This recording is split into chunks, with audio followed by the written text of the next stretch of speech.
Галоўным вынікам перамоў стало падпісанне комплекснага дакумента дарожнай карты. Моцныя даверныя адносіны паміж кіраўнікамі краін даюць магутны імпульс рэгіянальнаму развіццю.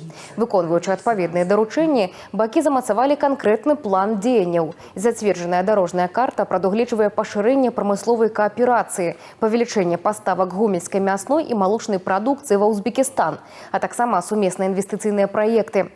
Актыўнае супрацоўніцтва закране сацыяльную сферу, ахову здароўя, адукацыю, турызм і культурны абмен, уключаючы удзел узбекскіх творчых коллективов у международном фестивале «Сожский карагод». Наша основная цель тут, значит, изучить опыт в Омской области, в том числе Белоруссии.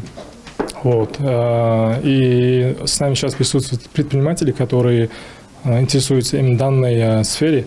То есть они в настоящий момент ищут места, пустующие здания и так далее для развития отрасли сельскохозяйства, а именно скотоводства и так далее. Еще есть договоренность между нашими учреждениями разными, медицинскими, образовательными.